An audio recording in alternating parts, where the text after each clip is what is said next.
샬롬. 네, 오랜만에 뵙습니다.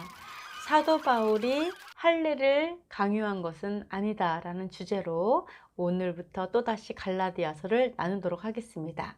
말씀해 보시면 나와 함께 있는 헬라인 디도에게까지도 억지로 할례를 받게 하지 아니하였으니 라고 개역 한글과 개역 개정은 번역되어 있습니다.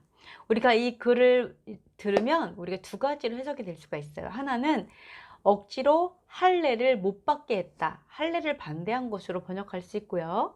그리고 두 번째로는 어떻게 해석될 수 있냐면 할례를 억지로 받게 한 건 아니다, 이런 식으로도 우리가 볼 수가 있습니다. 그럼 여러분은 어떻게 해석을 했던가요? 할례를 반대했을까요? 아니면은 할례를 억지로 하게끔 강요한 것을 반대한 것일까요? 네, 이것을 우리가 조금 알아봐야 될 필요가 있습니다.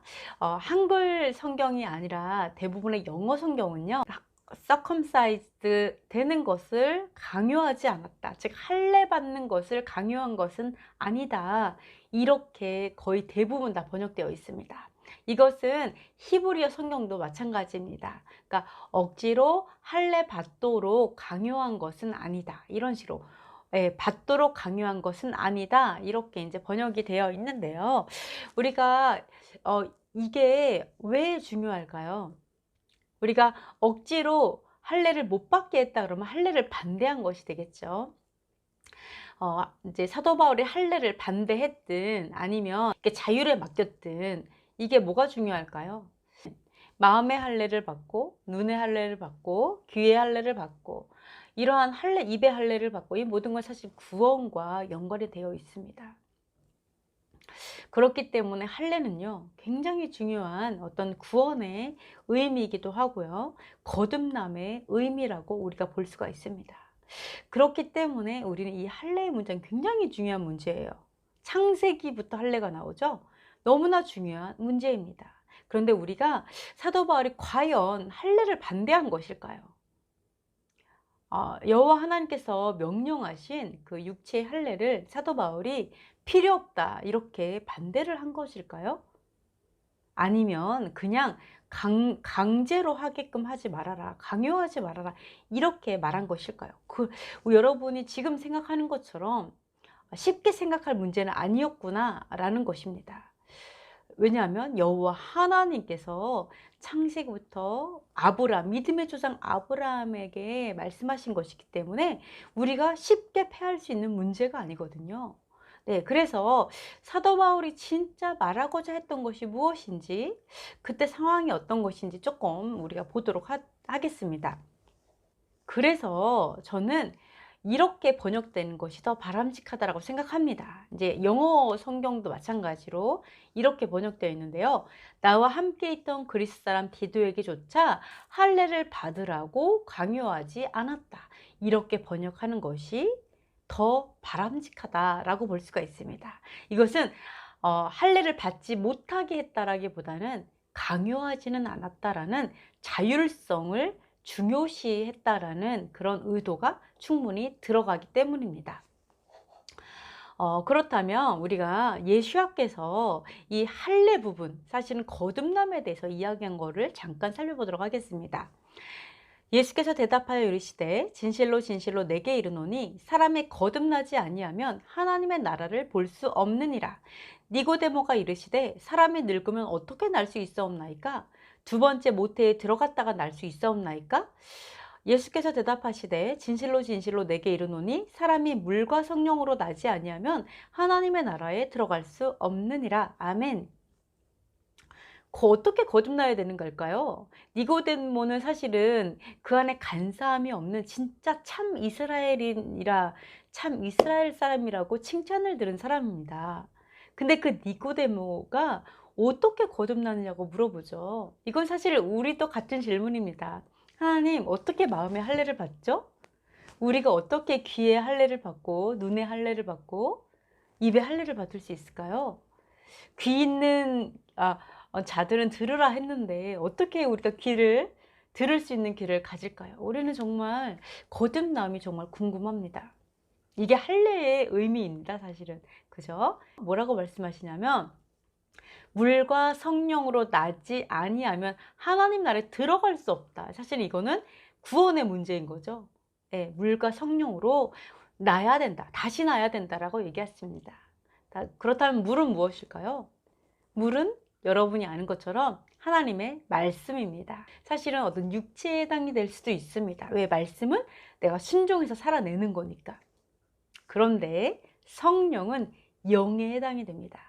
그래서 우리가 정말 거듭나기 위해서는 이 말씀과 영이 함께, 성령이 함께 가야 되죠. 즉 육체와 영이 온전해져야지만 거듭나게 될 수 있다는 것입니다.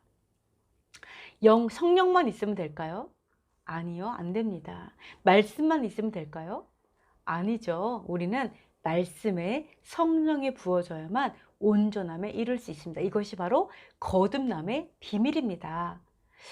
그렇기 때문에 우리가 사도 바울이 말하는 그 육체의 할례를 반대한 것이 아니라는 것입니다. 육체의 할례는 강제할 필요도 없는 거죠. 왜요? 영으로 우리가 거듭나게 되면 육체 할례는 내가 순종함으로 저절로 자발적으로 하게 되는 것입니다. 그거를 사도 바울은 원했던 것이죠. 온전함을 이야기하고 있는 것입니다. 그래서 할례는 구원과 아주 밀접한 연관이 있는 주제입니다. 그런데 이 할례당 그걸 알고 있었어요. 그죠? 할례당 알아요. 구원과 연결된 걸 알아요. 그래서 할례당은 할례를 받아야만 구원을 얻는다 이렇게 가르친 것입니다. 그러나 할례당이 아주 중요한 것을 오해한 것이 있습니다. 그 오해를 잠시 후에 나눠드리도록 하겠습니다. 최초로 할례를 행한 사람이 누구였죠? 네, 아브라함이었죠. 아브라함에게 할례를 행하도록 하신 목적이 무엇이었을까요? 왜 할례를 행하라고 하셨죠? 믿음으로 구원받았으면 됐는데 왜 갑자기 할례를 행하라고 했을까요? 네, 성경을 한번 보도록 하겠습니다. 아브라함의 99세 때에 여호와께서 아브라함에게 나타나서 그에게 이르시되 나는 전능한 하나님이라. 너는 내 앞에서 행하여 완전하라. 너희 중 남자는 다 할례를 받으라. 이것이 나와 너희와 너희 후손 사이에 지킬 내 언약이니라. 너희는 포피를 베어라. 이것이 나와 너희 사이의 언약의 표징이니라. 아멘. 아브라함은요, 할례를 언제 행했냐면 99세 때 행했습니다. 거룩한 자녀를 낳기 위해서 그 직전에 할례를 행하도록 명하십니다. 너무 놀랍죠? 온전하게 원하셨어요. 거룩한 자손을 위해서, 하나님의 백성을 위해서 온전함을 원하셨기 때문에 할례를 원하셨습니다. 그리고 또 아브라함은 유대인, 그 할례자들의 아버지죠. 조상이죠. 그러나 바로 무할례자들, 이방인의 아버지이기도 합니다. 율법에 속한 자에게 뿐만 아니라 아브라함의 믿음에 속한 자에게도 그러하니 아브라함은 우리 모든 사람의 조상이라. 아멘. 할례는 언약이기도 하죠. 할례를 행하라. 그러나 표징이었어요. 어떤 표징이냐면 언약을 지키는 백성이다 라는 표징으로서 주신 겁니다. 그 표징을 보면 이 사람은 언약을 지키는 자구나. 이런 표징이에요.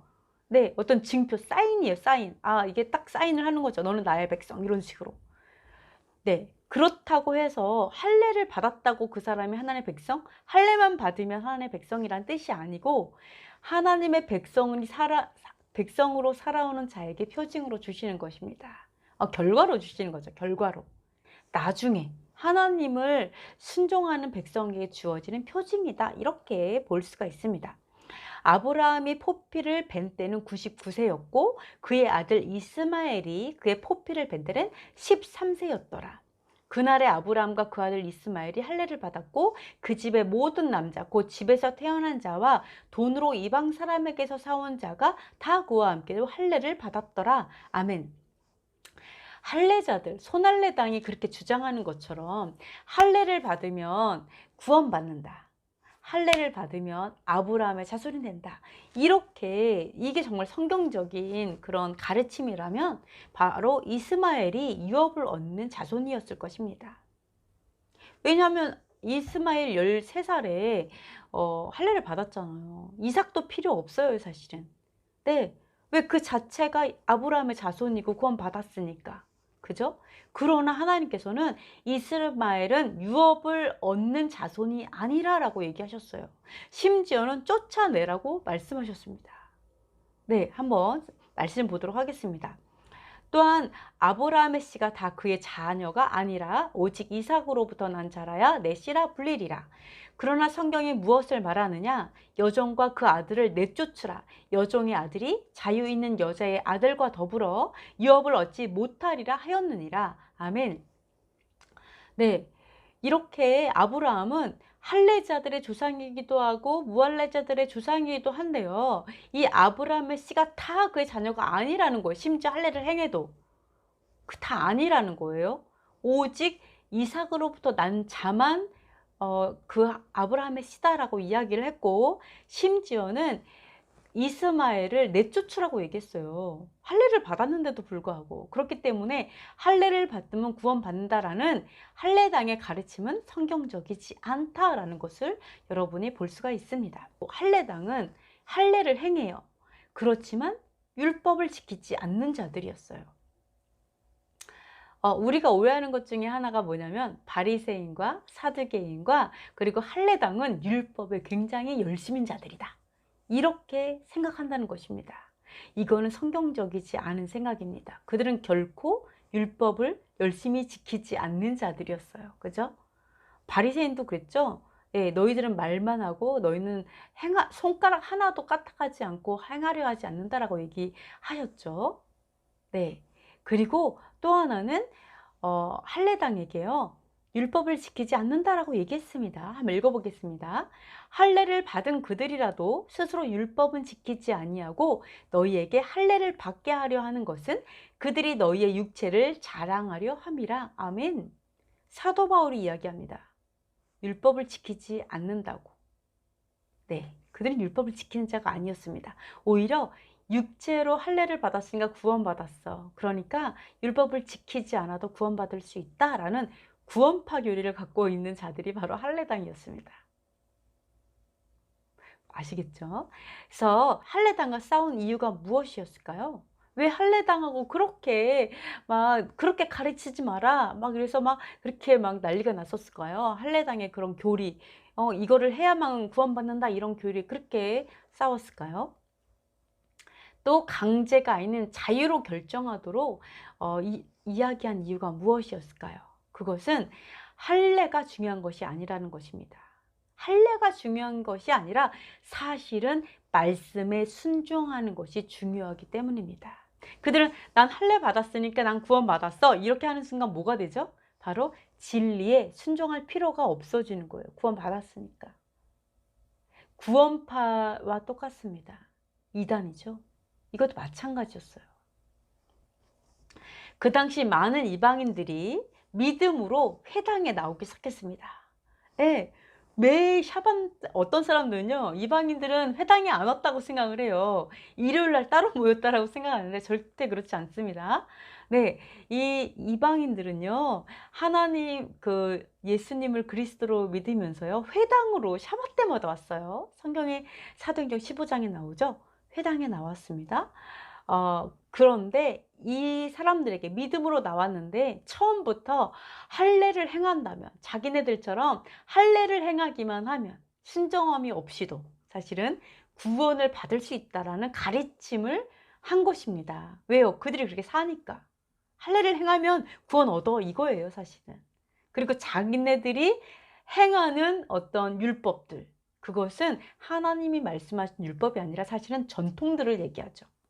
네, 하나님의 명령이 아닌 전통들, 사도 바울 오물처럼 버렸던 그런 장로들의 전통을 그거를 지키라는 거예요. 할례를 행하고 사실 율법은 행하지 않으면서.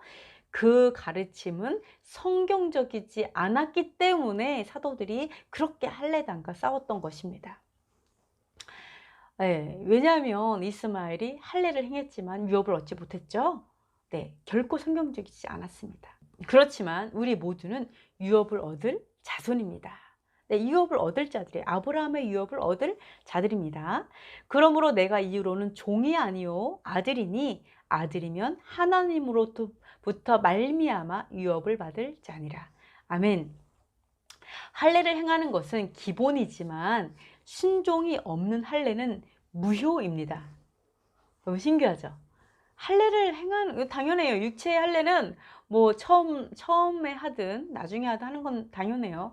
물론 여자 할례는 없습니다. 이 굉장히 잘못된 그 이슬람 교리에서는 여성 할례까지 해가지고 막 아이들도 막 할례를 행하고 그런 야만적인 행동을 하죠. 그러나 성경에서는 여성 할례라는 건 없습니다. 그죠? 남성만 있어요. 네, 이거 꼭 기억하세요. 근데 참 이슬람은 하나님을 되게 잔인하게 만드는 것 같아요. 예, 너무 특히 여자들의 인권은 정말 강아지 맛도 못하다라는 그런 생각이 많이 듭니다. 바울은 불순종으로 인해서 할례자가 무할례자가 된다라고 로마서에서 얘기하고 있습니다. 한번 보겠습니다. 율법을 자랑하는 내가 율법을 범함으로 하나님을 욕되게 하느냐? 기록된 바와 같이 하나님의 이름이 너희 때문에 이방인 중에서 모독을 받는도다. 내가 율법을 행하면 할례가 유익하나 만일 율법을 범하면 내 할례는 무할례가 되느니라.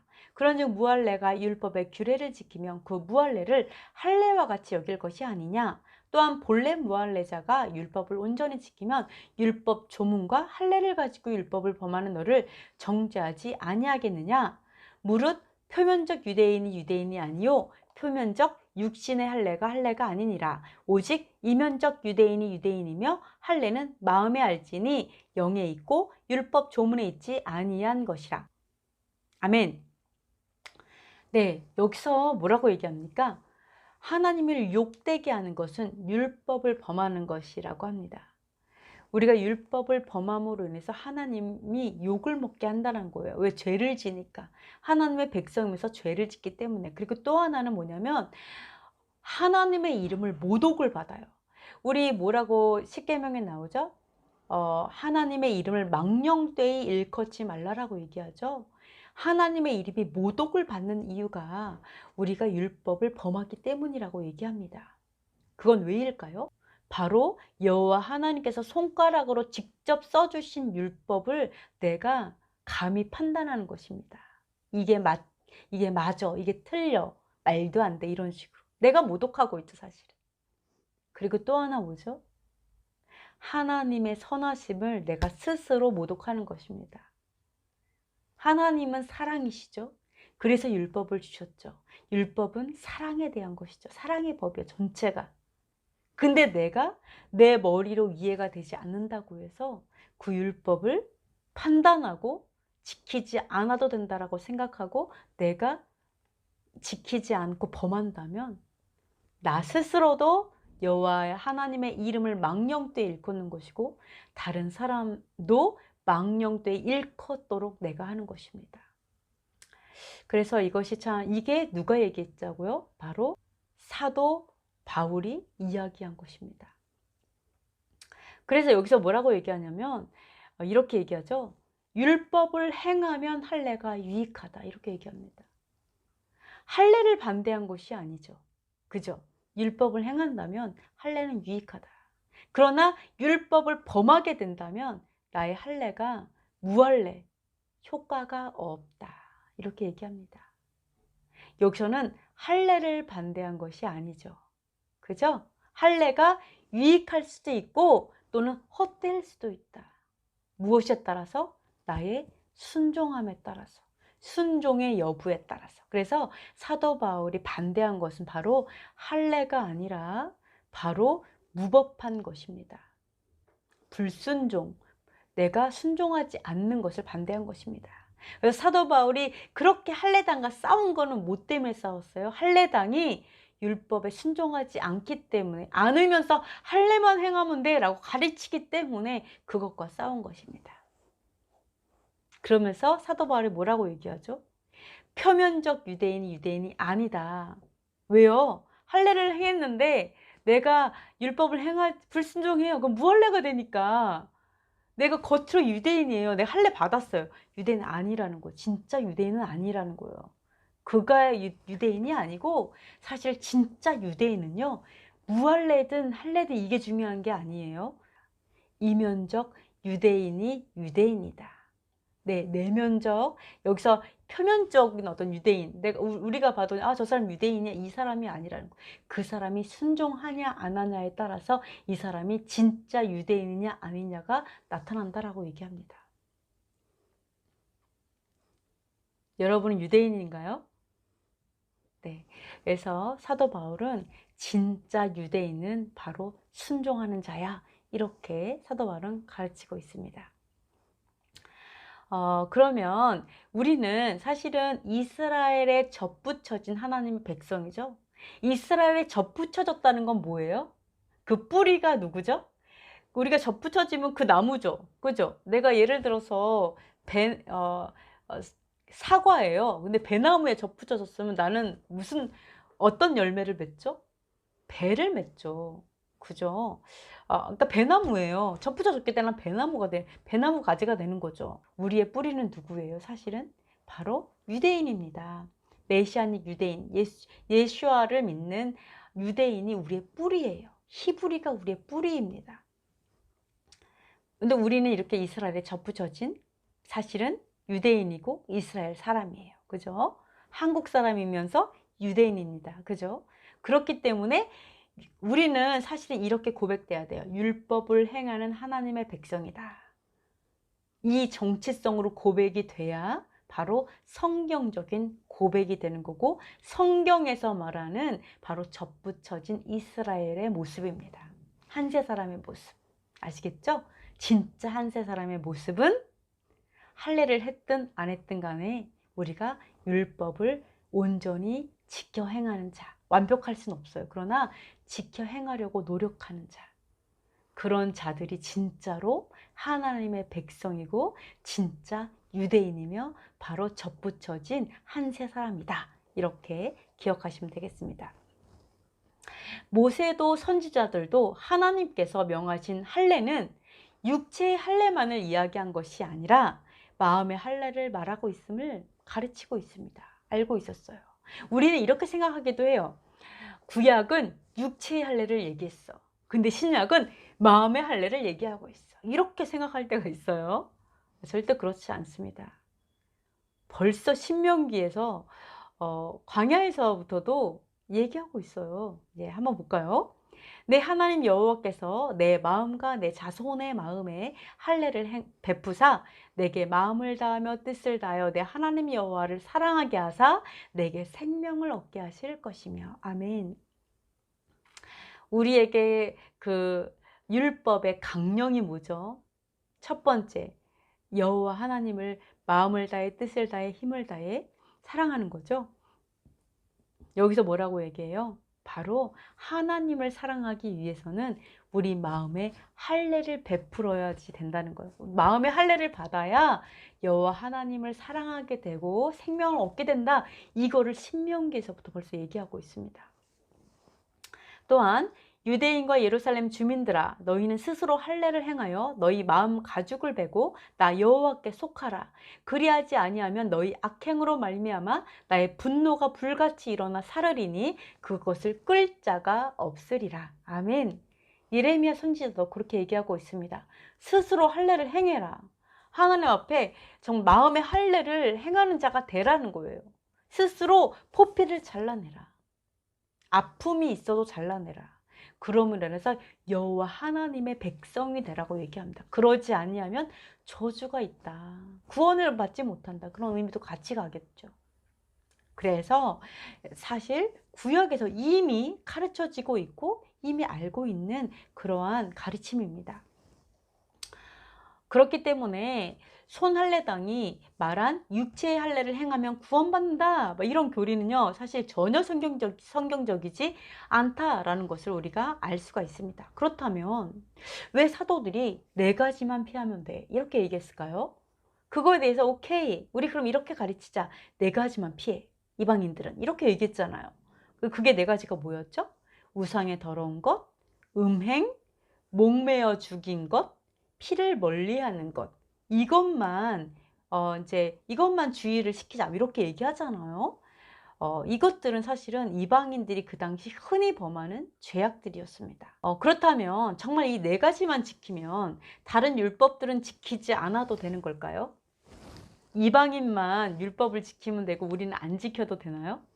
예전에 그런 적 있었어요. 이제 사실은 어떤 유대인이 그러더라고요. 야, 너네들은 율법 안 지켜도 돼. 이러는 거예요.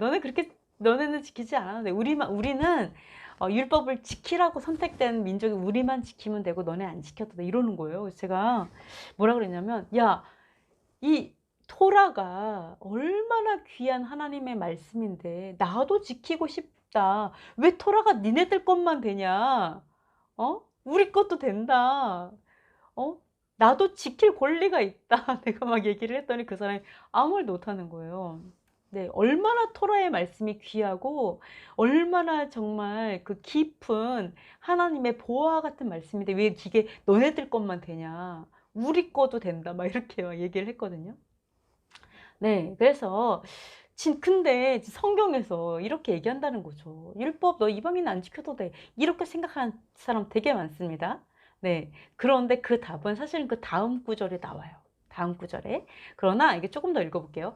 어떤 사람들이 유대로부터 내려와서 형제들을 가르치되 너희가 모세의 법대로 할례를 받지 아니하면 능히 구원을 받지 못하리라 하니 이렇게 가르쳤다는 거죠. 구원받으려면 할례 받아라 이렇게 가르쳤다는 거예요. 그렇게 얘기를 했다고 해요. 그렇지만 다만 우상의 더러운 것과 음행과 목매어 죽인 것과 피를 멀리하라고 편지하는 것이 옳으니 이렇게 하라고 했어요. 근데 이유가 바로 여기서 나와. 이는 예로부터 각 성에서 모세를 전하는 자가 있어 안식일마다 회당에서 그 글을 읽음이라 하더라. 아멘. 이건 뭐예요? 왜냐하면 이렇게 말하는 것은 이거예요. 왜냐하면 왜 이렇게 말하냐면 예로부터 예전부터 계속해서 회당에서 안식일마다 즉 샤밧 때마다 항상 예배할 때마다 어떻게 해요? 모세를 전하는 자. 그 회당에는요 모세의 자리가 따로 있어요. 모세의 자리라고 있어요. 그래서 그 모세의 자리에서 계속해서 모세 율법을 읽어줘요. 그 다음에 해당해서 그 글을 또 해석해 주죠. 지금 무슨 말이에요? 바로 이 율법을 가르치는 자가 있어요. 이 율법에 대해서 이게 무슨 뜻이냐면 에스라처럼 율법을 해석해 주는 자가 있는 거예요. 가르치는 자가 있다라는 거예요. 그래서 예수님께서 그랬잖아요. 저들이 말하는 것은 다 지켜 행하되 그들의 행위는 본받지 마라. 이렇게 얘기하잖아요. 네, 가르쳐 왔어요. 계속해서. 이방인들이 항상 그 회당에 가서 계속 듣고 있는 거예요. 그러니까 배우고 있으니까 우선은 다만 이것만 네 가지만 피하라고 해라. 왜? 매주 가르치니까 이렇게 얘기하고 있는 것입니다. 매주 율법 배우니까. 무슨 말인지 아시겠죠? 그래서 이방인들이 항상 샤밧 때마다 회당에 나왔구나라는 것을 또한 알 수 있고, 그리고 새신자인 거예요. 새신자로 딱 왔는데 오자마자 가서 할례를 행해. 그럼 넌 구원받아. 이렇게 얘기하는 거예요. 그러면서 어때요? 그 다음에 다른 율법 지키지 않아도 돼. 이러니까 얼마나 열불이 나겠어요. 사도 바울. 그게 복음의 진수가 아니잖아요. 하나님의 복음은 삶에 있잖아요. 거룩한 삶에 하나님의 구원의 비밀이 있잖아요. 우리의 삶을 보시잖아요. 그죠? 그래서 그것이 신앙의 본질이기 때문에 그들이 말하는 할례만 받으면 된다라고 하는 그 자체가 성경적이지 않았기 때문에 그렇게 싸웠던 것입니다. 이같이 율법이 우리를 그리스도께로 인도하는 초등교사가 되어 우리로 하여금 믿음으로 말미암아 의롭다함을 얻게 하려 함이라. 아멘. 이렇게 얘기해요. 율법은 초등교사다. 그죠? 율법은 초등교사예요. 그래서 뭐 그거 중요하지 않다. 믿음만 있으면 되다. 이렇게 얘기하기도 하지만 바로 율법은 바로 기초 지식입니다. 그죠? 그리고 이 초등교사, 나에게 초등교사라는 이 단어의 뜻은 바로 수양 엄마라는 뜻이 있어요. 나에게 엄마예요, 엄마. 그죠? 엄마가 되어가지고요. 어디로 인도해요? 믿음으로 인도해줘요. 내가 성숙한 믿음이 될 때까지 엄마로서 양육을 해주는 거예요. 그리고 내가 성숙한 믿음으로 도달이 딱 되면 어때요? 엄마가 잔소리하지 않아도 내가 스스로 살아냅니다. 그럴 때까지 나를 양육하는 것이 바로 교사가 되어주는 것이 율법이라고 얘기하고 있어요. 율법은 기초 지식이에요. 기초가 없는 집은 무너져요. 기초가 없는 사람은 아무리 공부해도 실력이 쌓이지 않아요. 그죠? 율법은 기초입니다. 그래서 우리가 기초 위에 믿음을 더할 때 우리가 의로움으로 갈 수가 있죠. 그러니까 율법은 우리가 믿음이라는 의롭게 되는 그 길을 가르쳐주는 안내자 역할을 합니다. 그렇지만 율법의 요구를 이루는 것은 어떻게 하죠? 성령님을 통해서 율법의 요구가 이루어지죠. 그래서 바로 물과 성령으로 거듭나는 것입니다. 물, 하나님의 말씀이죠. 그리고 물과 성령, 성령님을 내가 믿음을 통해서 성령님을 만났어요. 그러니까 어떻게 돼요? 온전함으로 거듭나게 되는 거예요. 새로운 사람이 되는 것입니다. 그래서 내 힘으로 율법을 지키려고 물론 그런 의지도 필요하지만 그게 다가 아니라 사실은 성령님으로 인해서 우리가 가능해지는 것입니다. 살아내는 것이 가능해지는 것입니다. 그래서 우리가 흔히 오해하는 것 중에 성령님이 계시기 때문에 율법이 필요 없다. 이것이 아니에요. 그것이 아니라 율법을 이루어 가기 위해서 성령님이 필요하다. 이렇게 성경은 말하고 있습니다. 율법은 비밀입니다. 우리가 이제 율법 읽어보면은 오해할 수도 있고 이해가 안 될 수도 있고 우리 봐도 깨닫지 못할 수 있어요. 근데 율법은 비밀이에요. 사실은 보아입니다. 감추어져 있어요. 눈의 할례를 받지 않으면 볼 수 없어요. 그 비밀이라는 것을 깨달을 수 없어요. 이것은 누가 얘기하냐면 바로 다윗이 이야기했습니다. 내 눈을 열어서 주의 율법에서 놀라운 것을 보게 하소서. 나는 땅에서 나그네가 되었사오니 주의 계명들을 내게 숨기지 마소서. 아멘. 여기서 눈을 열어서 율법의 놀라운 것을 볼 수 있게 해달라고, 숨기지 말아달라고 이야기하고 있습니다. 여러분도 이 사도 바울이 바로 그 할례를 반대한 것도 아니고 율법을 반대한 것도 아니고 바로 믿음이 없이 할례만 강조했던, 할례만 받으면 된다고 했던 구원파와 같은 할례당을 반대했다. 그 거짓 가르침을 반대했다라는 것을 여러분이 꼭 기억했으면 좋겠습니다. 할례는 사실은 거듭남의 비밀이죠. 그래서 여러분께서 눈의 할례를 받고 귀와 마음의 할례를 받아서 정말 율법에 숨겨져 있는 보화를 발견하시는, 그래서 정말 아브라함의 위업에 동참하는 하나님의 백성으로 거듭나기를 여러분 축복합니다. 오늘은 여기까지 하도록 하겠습니다. 좋은 시간 되셨나요? 여러분의 그 신앙의 길을 저도 응원하겠습니다. 저도 응원해 주세요. 오늘 여기까지 하도록 하겠습니다. 샬롬.